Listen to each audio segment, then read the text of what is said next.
Please note that in this recording, some of the questions may be inaudible, but the Master's answers are audible and clear. One point. A true lover, in order to experience merging with the Lord, you need to have intense one-pointedness. Yes. Well, the real love is always one-pointedness. If love is running in so many directions, it is no love at all. If love is running only in one channel, that is the only love. If it is spread everywhere, then it is no love at all. As Christ said, that if you love your father and mother more than me, then you are not worthy of me. He says not only that you have to love the Lord, you have also learned not to love anybody else. Otherwise, there is absolutely no depth in that love. If you are also attached to the worldly pleasures, worldly faces, and also think that you are in devotion and love with the Father, just a self-deception. So that is one-pointedness love. You only look to the pivot, nowhere else. You are only attached to your pivot and not attached to anybody else. That is one-pointedness. Real love is always one-pointed.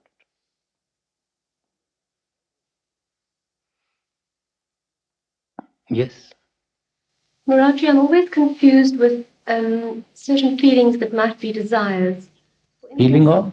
Sorry, when we have strong desires to do something, we know that Master puts us into the circumstances in our life because that is our karma, and therefore we should be satisfied with those circumstances. But sometimes you get a very strong desire to do something, like to move to another country, and somehow circumstances don't allow it, but you keep on wanting to do it. Now, is that desire wrong, or is it Master motivating your karma? You see, destiny plays its own part. If it is in a destiny to move to another country, it will create a very strong desire in you and distraction from where you have to leave and a pull to the place where you have to go. So destiny sometimes plays its own part and we become puppets in the hands of destiny. So we should always take our decision with the best intentions, best motives, with sincerity. Then still if something happens, in spite of our everything, then that can be a part of destiny. We can presume it, but still we can be wrong.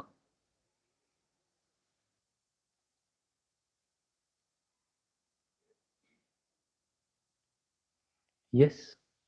I'm asking this for a sister who's being initiated today in America. At what point in the life of a disciple, prior to initiation, when the initiation is not by the physical form of the master, at what point does the radiant form begin to guide the disciple?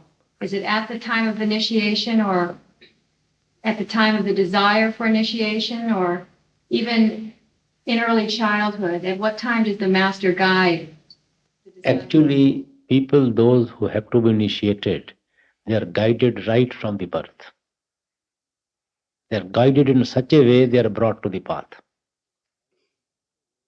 They are not let go so astray as not to come to the path. Indirect guidance is always there, right from the birth. But definitely when we are initiated, at that time Master takes care of the karmas of the disciple. At the time of initiation. Yes. Which reminds me of the story of the prodigal son. I very much, most of my life felt very close to the story of the prodigal son. You know that story. But I feel that sometimes that the prodigal son comes home to the father, but I feel like everything's being showered on me, and I'm not sure that I appreciate it enough. How do you? I'm not following your question. You know the story of the prodigal son. That, Yes. You know, Who came back to the comes father? back. So I feel that being initiated, me being the prodigal son, has come home to the father. But then what happens after that? I feel like I'm being showered with all kinds of gifts by the master. But on one hand, I think I appreciate it. On another hand, I don't feel like I don't act like I appreciate all the gifts that are given to me. How do you come to appreciate more? By meditation.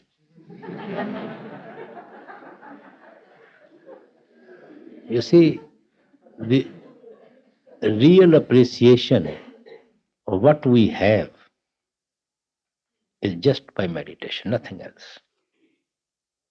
Otherwise, just appreciation by lips means meaningless. If we really appreciate, then we should try to make the best use of the opportunity of this human birth. We attend to meditation. We are strong on the foundation and built our treasure over it. That's all.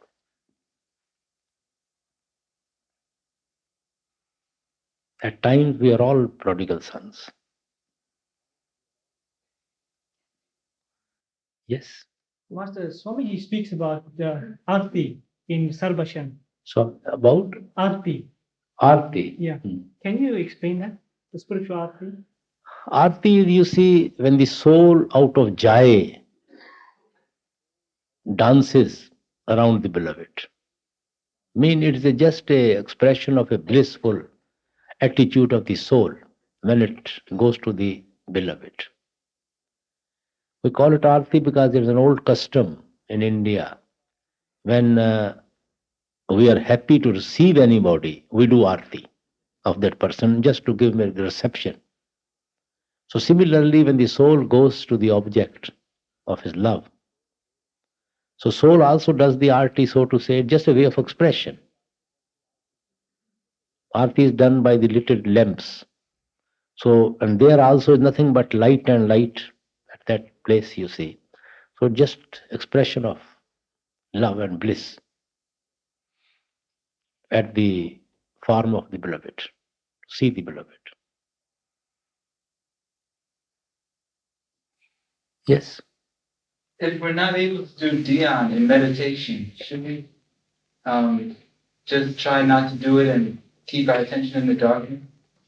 You see, I have explained so many times, brother, that dhyan is a great help. It is not must. We are not successful in dhyan, then we can think our master is here and we are sitting in his presence and doing simran. Or just keep the attention in the darkness. Try to hold the attention in the darkness and do simran. When the light starts flashing or coming, then automatically, you see, it catches your attention. And that will be a real dhyan starts. Dhyan is just to hold the attention there.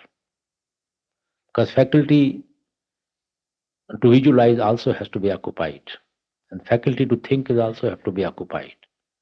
So faculty to think is occupied by Simran. Faculty to visualize is occupied by Dhyan. So some sort of Dhyan we try to do it here, just to hold our attention here. Nothing can be better than the Master's form. Because the real form is Shabad. And we also want to merge into the Shabad. So that is why we contemplate on the form of the Master.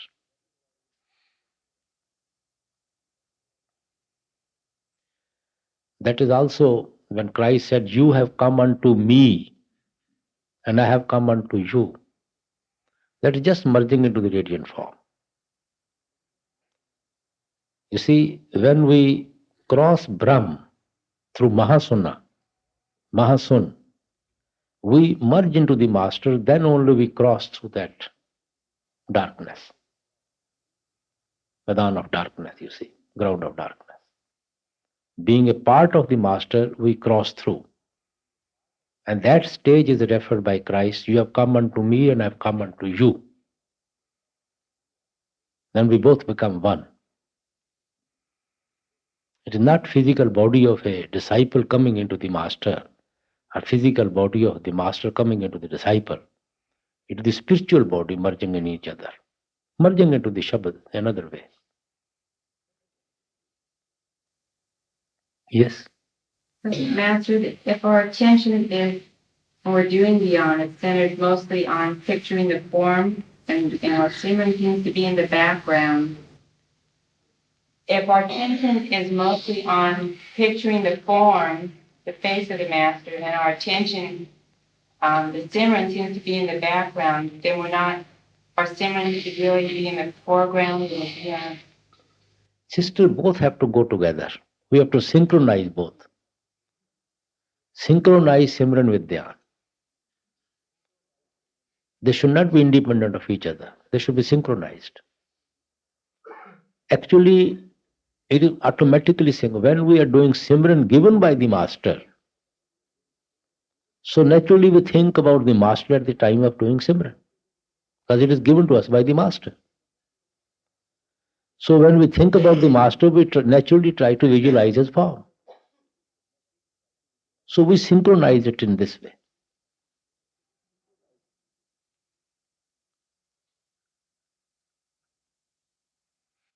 Yes. Master, if we work very, very hard at our meditation, can our efforts affect whether or not we have to take another birth? Very, very hard in Meditation. Can our efforts affect whether or not we have to take another birth?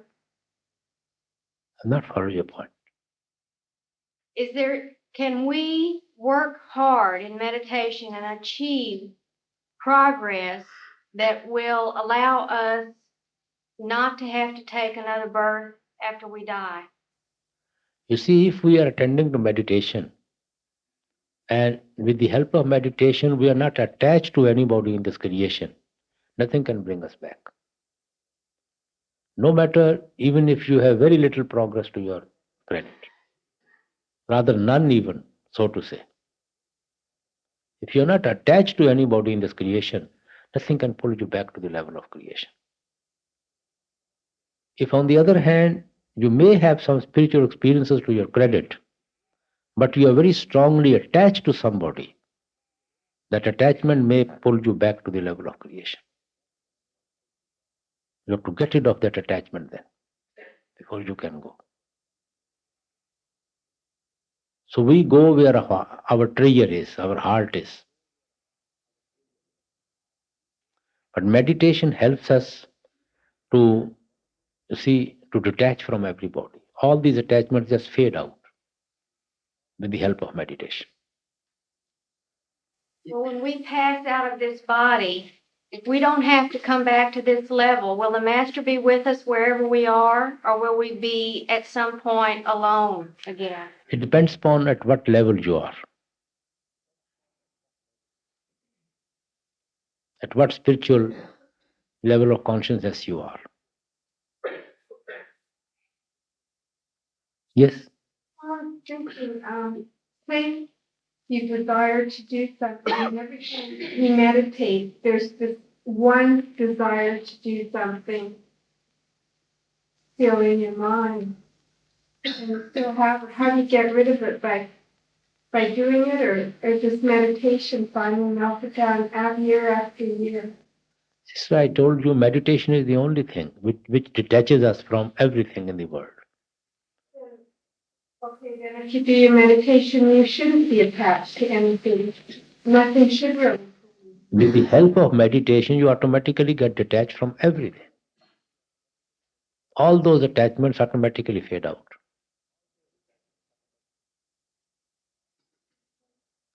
You see, mind is fond of attachments, pleasures. He is attached to the pleasures of the world, senses of the world. When it gets better pleasure than the sensual pleasure, better objects than the worldly objects, better faces than the worldly faces, then naturally, when mind is attached to them, it will not run to these worldly faces and worldly objects. So automatically these attachments will fade out. Child is so much attached, a girl is so much attached to the brother, sister, mother, father, But when she falls in love with some young man, it takes her no time to leave everybody and go with him. So the one attachment helped her to detach from everybody. Yes. Master, could you speak to us about attachment to the physical form of the Master? Attachment to the physical form of the Master. Yes. Could you explain that to us? Sister, I'm sorry, brother.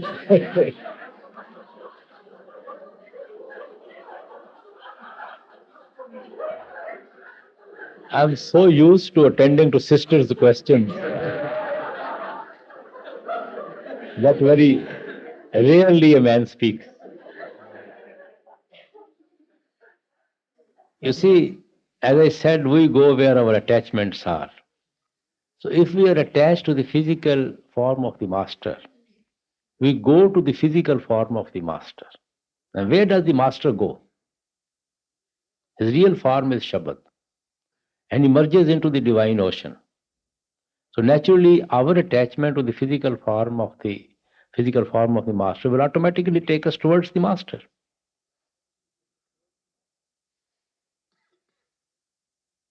Because we have to definitely find our way to our attachment. So it is to our advantage. That is why Christ said that if you love father and mother more than me, you are not worthy of me, worthy to become me, worthy to become part and parcel of me. Unless he says you become me, you cannot become God. You are attached to me, and Christ says, I am attached to the Father. So through me, you are also attached to the Father. He says, through this, you will be attached to the Father. Because otherwise, you have not seen the Father. You don't know how he looks like. And you cannot be attached to someone whom you have never seen. You have only seen me, Christ says. And I have seen my Father. So through me, you will automatically be attached to the Father. That is the advantage of the attachment to the physical form. Yes? What is the relationship between Brahma and Kal? Brahma and Kal? It's same thing. Brahm, you see, that is a stage. Till Brahm, second stage, called Tirikuti. And Kal is just a manager, looking that all the souls within the realm are tied down to the creation in the Brahm. Yes? Can you explain how the mind, or why the mind is so rebellious, even though deep down we really want to follow the path properly, but how the mind keeps rebelling constantly? It just. Well, brother, the nature of the mind. You have seen a horse in a tonga. Before he drives a tonga, how much the man has to do to train him to drive a tonga? He doesn't want to drive the tonga. He even upset the tonga and runs away and this way or that way. Ultimately, he gets trained and he becomes docile and he is driving the tonga. Same is the habit of the mind. It has become rebellious, running to all the sensual pleasures, shifting from flesh to flesh, from person to person, from object to object. It doesn't want to get to pinpoint. So it revolts. But it's a constant struggle with the mind to detach it. So that is why we are attaching it to the divine melody within. Slowly and slowly, as it gets attached and attached towards the divine melody, it starts getting detached from the worldly sensual pleasures. That is the nature of the mind. It runs wild. Just seems to never let up. It just seems to be over time, it doesn't seem to let up at all. You know, the mind just seems to maintain its power and rebellion. It's just. Mind is always revolting. You see, it doesn't want to sit even 10 minutes all alone in a room. What to say of attending to meditation? So fond of other people's faces. It wants to run out to the company outside. Doesn't like its own company at all. Always running out to be with others. Never like to be with itself, see with its own self. That is the habit of the mind. It tries to seek pleasure from others, not from within. And we have to train it that the real pleasure lies within, not in others. So when it gets into the taste of that nectar within, then it doesn't run to the others for pleasures. Then it is inward and upward. Yes? But does one always hear the sound before seeing the radiant form of the Master? Yes, we definitely hear the sound and see the light. And the interval of time between hearing the sound and seeing the radiant form, does that vary according to the disciples' karmas? It varies according to the disciples. There can be many factors, but it varies according to the disciples. But visions here and there definitely sometime you get, even in the earlier stages. Yes? Master, it's great how far we've progressed in meditation. I mean, our effort and the Master is great. I was wondering if sometimes we have to go through certain karmas,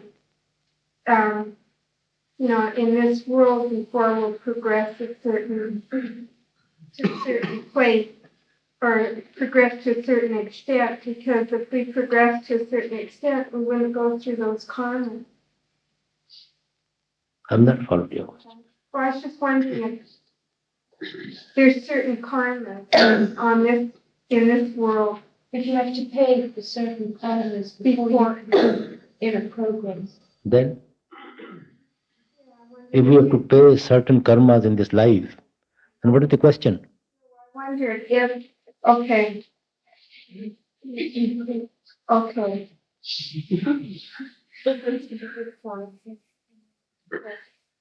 We have to go through certain karma. Say if we were in such karma when we meditated, we probably wouldn't want to have the desires we have now because we would be so one with God, we wouldn't even want to participate within this world. And I was wondering if we sometimes don't progress that far because there's still certain things we must do in this world before we progress that far.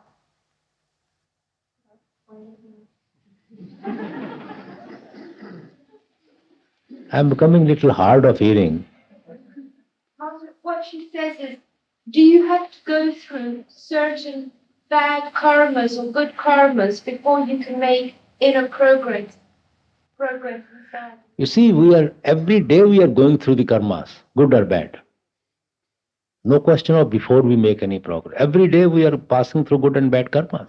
Day and night we are passing through good and bad karmas. So we want to rise above them by meditation, good and bad karmas. We will accept them as a part of destiny, as the will of the Father. But we will attend to meditation and try to rise above these karmas, good and bad, so that we are not affected by them. And then we make progress. You see, our meditation is mainly for the sinchit karma, store of karmas, of which we are not conscious at all. We don't know at all. Our meditation is not meant for this type of karmas which we are going through. This is a part of destiny which we have to go through. We have no alternative. At the most, meditation will help you to go through it without losing much of balance, without losing your balance, maybe even cheerfully. But purpose of meditation is to burn the store of karmas.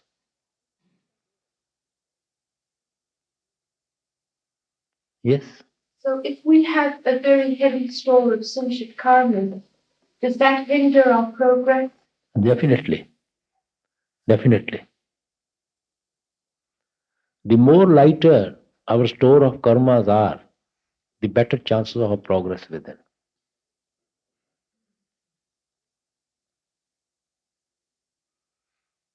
The more heavier our store of karma is, the more, time it will take to experience all that.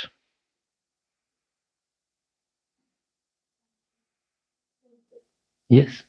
I was wondering, if too much happiness, even happiness, if there's too much sadness, I don't remember my sermon. Should that be avoided?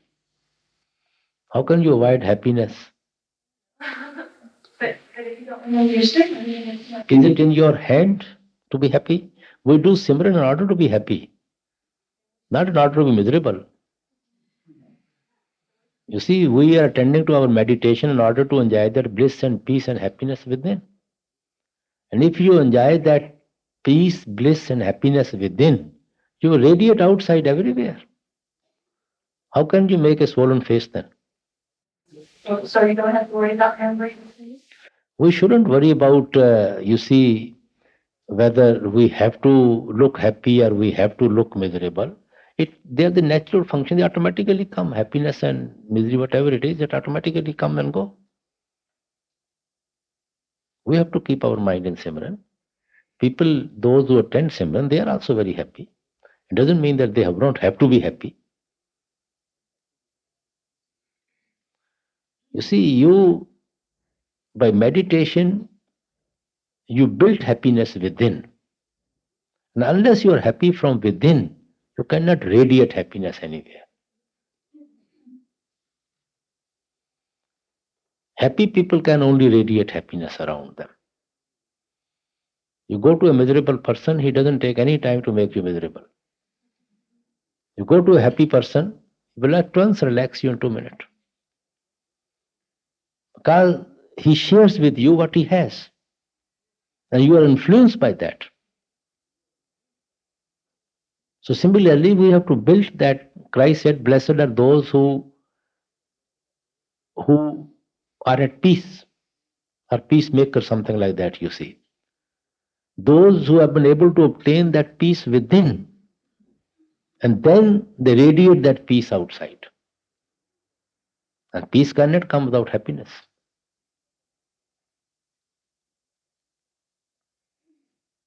Yes. Master, Christ said that I've come to take back the marked sheep. A master has been initiated by a number of people recently.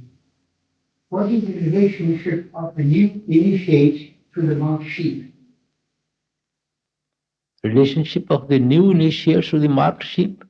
The relationship of the new initiate with the already marked sheep. You see, only those who are marked, they are initiated, nobody else. So marked ones are getting initiated. Some have come to the fold, other marked one will come to the fold. Some have joined the fold, other marked one by the Father will join the fold.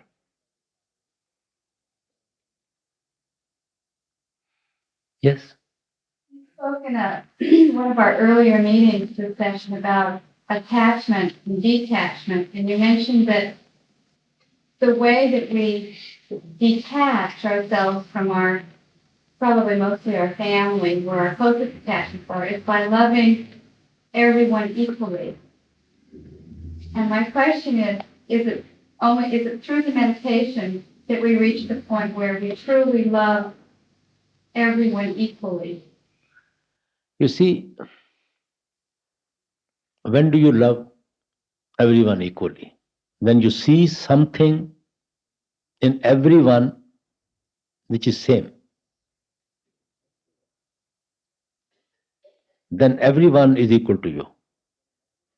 Because then you are in love with that one which you see in everyone. You're not in love with any personality, any person, you are in love with someone who is in that person, and that is Lord. As Christ said, first thing, love thy father with all thy heart, with all thy soul, with all thy mind. That is the first commandment. And second commandment automatically follows the first one. Love thy neighbor as thyself. Then the whole creation is your neighbor.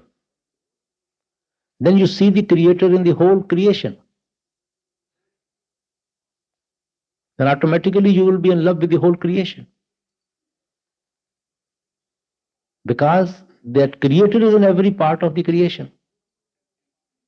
So you are in love with that Creator, which is in the creation. So they are equal to you. You are kind to everybody, you are loving to everybody, you are compassionate to everybody. Then you are attached to Him who is in that person, not to the person itself. Then you are attached to the Creator who is in the person. You are not attached to the person. You are kind to Him who is in that person. Because you like to please that one who is in Him, not that person. And you are humble to Him because you are humble to the one who is in that person, the Lord. Then you automatically get humility, automatically become compassionate, automatically become kind, noble, generous. These qualities automatically come in you, like cream on the milk. Then you are able to follow the first commandment. Love thy Lord with all thy heart, with all thy mind, with all thy body. Yes. But isn't it true that also that some people manifest the Lord more than others? And so sometimes it's easier to see the Lord in some souls more than another soul? Pardon? Isn't it true, though, that some people manifest the Lord more than others? It's easier to see the Lord in some souls more so than other souls. Sister, you do not see Lord in anyone unless you see Him within your own self. When you see Him within yourself, then you see Him in everywhere. It is not that those people have been able to manifest the Lord, so you see it. Those people may be knowing nothing about the Lord, in which you see the Lord. They may be most ignorant, most sensuous people, wicked people. Yet you see the Lord in them, because you have seen Him in you. Now where you look, you see the Lord. It is not that they have manifested in them, so you see them. It is because you have manifested Him within yourself, so you see in everybody. First, this body is the temple of living God. Then for you, this whole universe becomes the temple of living God. That is the second commandment. Yes. Maharaj, some of us have got such a long way to go before we can see the Lord within ourselves. What advice can you give those of us who are a long way from seeing a radiant form but still have to deal with the storms of life? Sister, only advice. I have only one advice. I wish I can tell you some shortcut. Meditation. That's all. Yes. Master, sometimes during meditation, we have our thoughts seem clearer than usual, and it gives us a better perspective on some of the things we're working on in our life.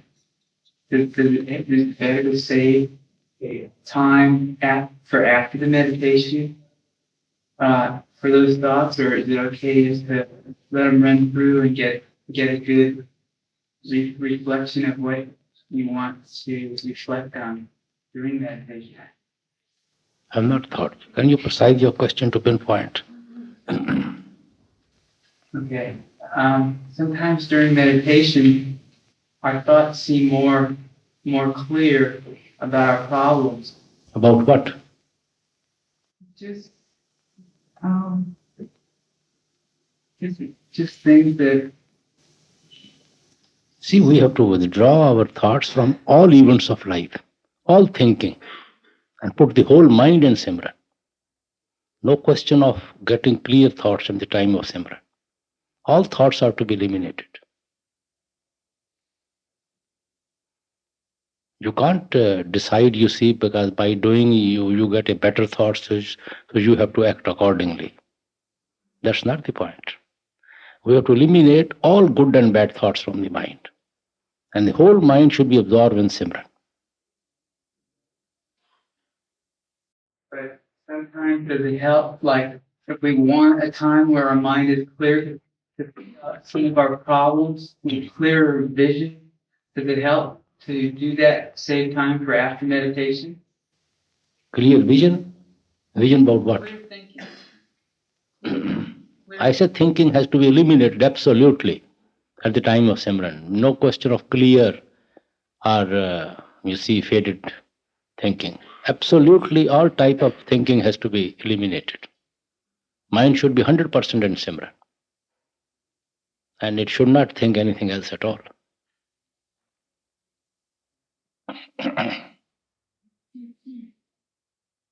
Yes? Besides meditation, well, how can we please the Lord? What can we do to please the Lord besides meditation, including meditation?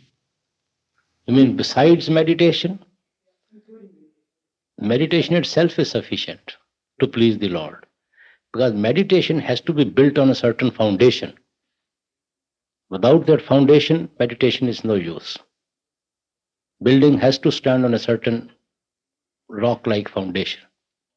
So meditation also has to stand on a certain foundation. So if our foundation is strong and we are tending to meditation, that is sufficient to please the Lord. Everything will come in that.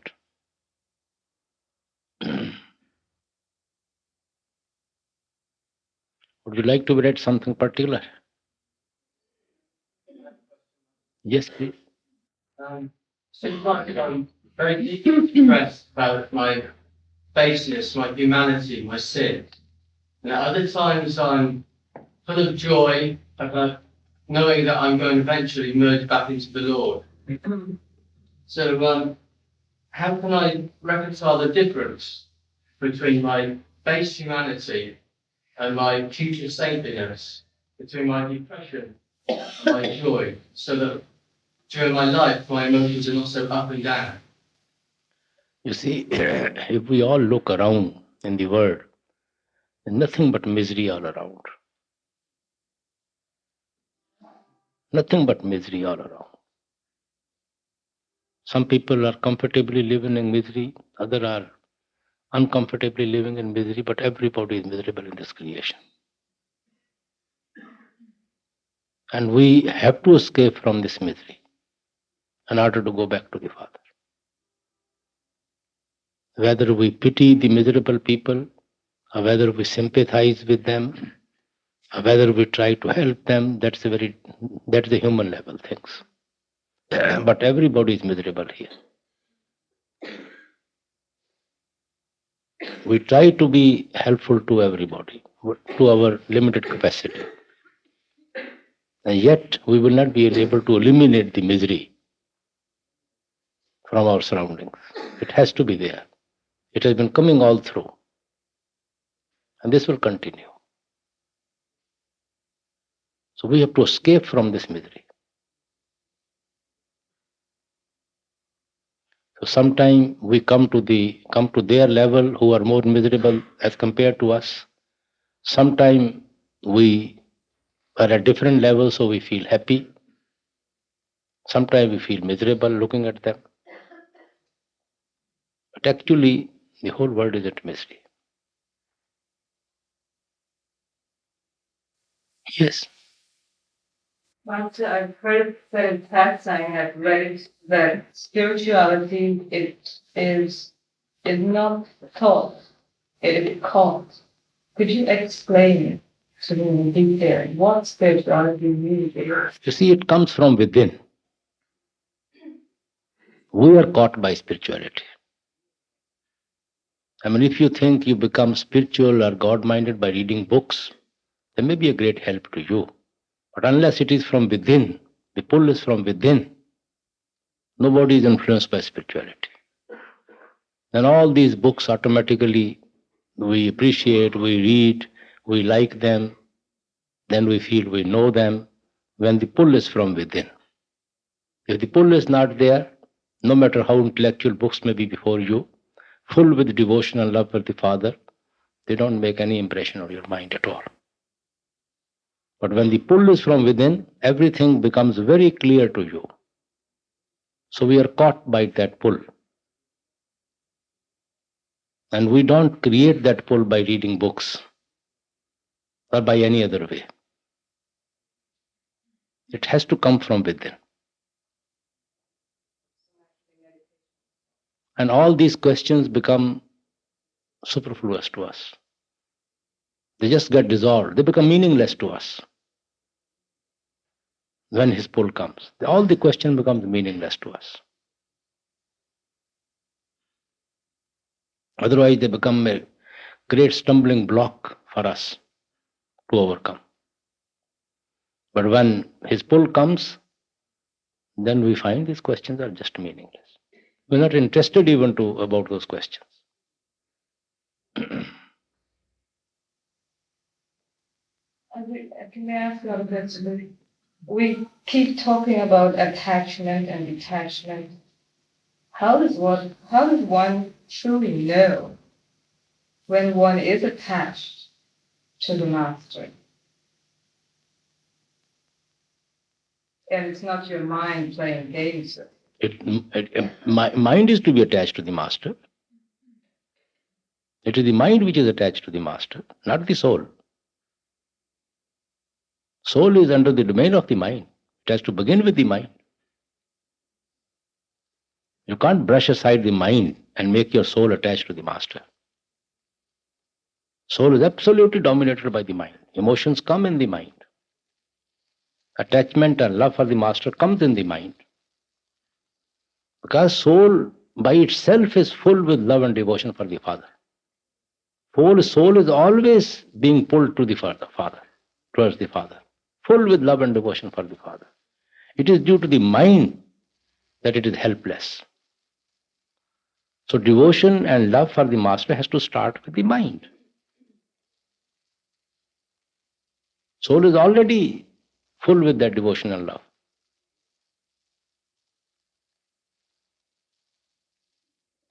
And mind is fond of pleasures. When mind gets a better attachment, better pleasures, it leaves the other pleasures. In one way, it is good to be very attached to the master. But what about attachment to the physical life? You see, it should lead us to the meditation, to the inner master. Otherwise, this is meaningless. Yes, I know, but one is in a physical world. Yes, by meditation. Try to make use of it by meditation. Attachment means we try to follow what is given to us. We don't say we love you, but we're not going to follow you. We don't say that we love you, but I am not going to obey your order at all. That is no love at all. Love means submission, surrender.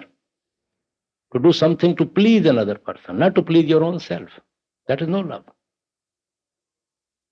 So when we love the master, we want to please him, so naturally we surrender to him. We like to do what he wants us to do.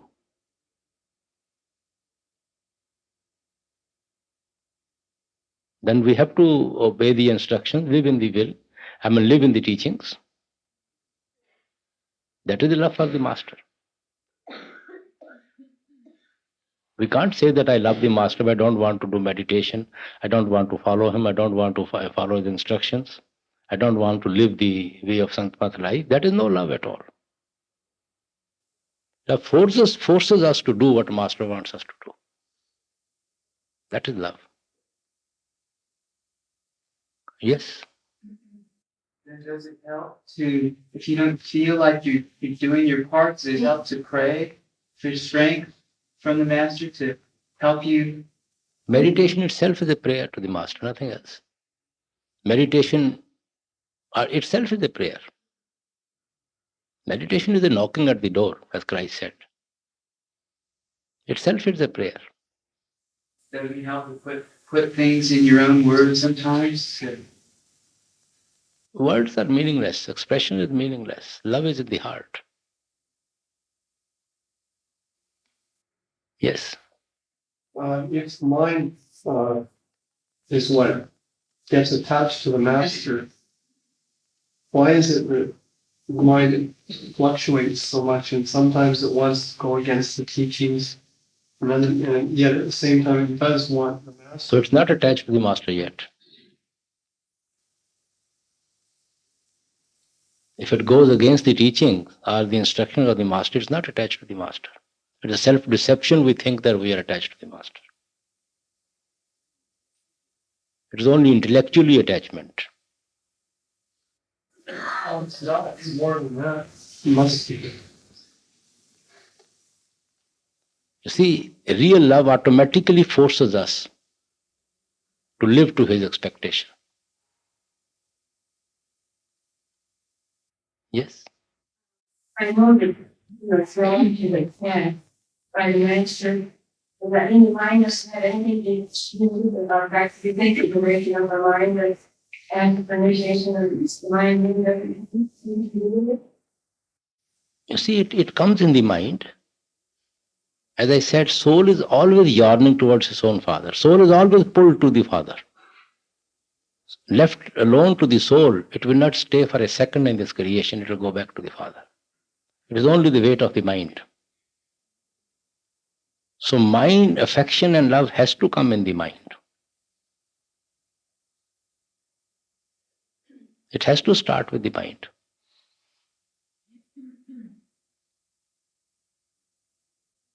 You see, love when emotion pulls us towards the Father. When passion, it pulls us to the creation. The same love. Yes. Maharaj, one of our sisters got a little book out of the library yesterday. Pardon? A little book out of the library yesterday. And in this little book, it said that Swamiji and Guru Nanak had not had living masters but came directly from God. You see, no follower is willing to think is that my master also needs a master as has any master at all. They think probably it is not in the dignity of that master, in the greatness of that master. That's absolutely wrong. Swamiji had a master. Guru Nanak had a master. But it is for the historian, they can write what they feel like. You see? Definitely Guru Nanak had a master and Swamiji had a master. But there is a difference between our having a master and their having a master. Guru Nanak says, the candle was ready. It was only needed a spark to light the candle. In our case, candle has yet to be made.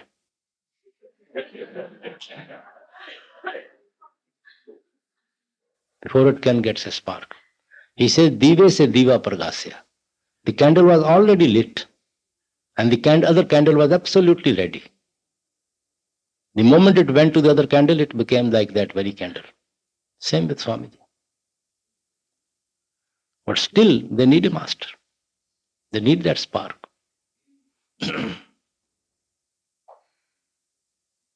Similarly, people say Christ had no master. John the Baptist has no master. Moses had no master. Nobody is willing to accept. I think probably it is not in the greatness of those mystics to accept that they needed a guide. It goes right against the teaching of those mystics. They cut the very roots of the teaching by saying such things. When Christ says there was a man who has come from God, his name was John. What is the sense of his describing all that? There was a man who has come from God, his name was John. Why? Because he met John the Baptist. And he says he has come from God. And who comes from God, he is God. He is the level of the God. And he has come at my level. So God, in the form of John the Baptist, came to my level, so that through him I may go to the level of the Father. But still, we are not willing to believe that he had a master. He says, not a single soul has ever gone back to the Father unless someone has come from the Father and taken the soul back to the Father. I don't exactly remember those words. That is in St. John or St. Matthew somewhere. Unless somebody comes from there, nobody can go back to the level of the Father. Then he says, as long as I am in the world, I am the light of the world. The darkness coming when nobody can work. Then he talks about John the Baptist. Till yet, no woman has given a birth to a greater man than John the Baptist. But you are privileged for a season to enjoy in his light. He is explaining to his disciples. You are privileged for a season, for a particular time. Now if you look to John the Baptist because he has been beheaded, he can't help you at all. He was a great mystic, great saint. But he says, now if still you are looking to him, you won't get anything because he was only came for a season, particular time. Then he talks, Moses cannot deliver you that bread. I can deliver you that bread. Not that Moses could never give you the bread. And he could deliver you the bread then, not now. He says, now I can deliver you the bread. Moses cannot. Don't look to Moses for that bread now. You have to come to me. That is all explaining the necessity of the living master. If he impresses upon us the necessity of the living master, how can we think that he didn't need it? That is different. History cannot trace it. Because nobody writes the history of these mystics. They only come in the history, either if some king or a big personality owns them, or beheads them, or come in conflict with them. Because people write the history of the politicians, kings, rulers. Sarmad was beheaded, so his history is written. Otherwise, Sarmad would have gone unnoticed if Aurangzeb had not beheaded him. Christ may have even gone unnoticed if Romans would not have crucified him. Because historians write about the Romans, conquest of Romans. So Christ comes in it. Buddha is known because Ashoka became his disciple. And he was the great king. So Buddha is known today. Otherwise he would have gone unnoticed in the history. Nobody writes the history, especially in those days when there were not so much literacy. Nobody writes the history of the mystics. They have come and gone unnoticed. Yes? Can you say something to us about your marriage? Oh, books are written.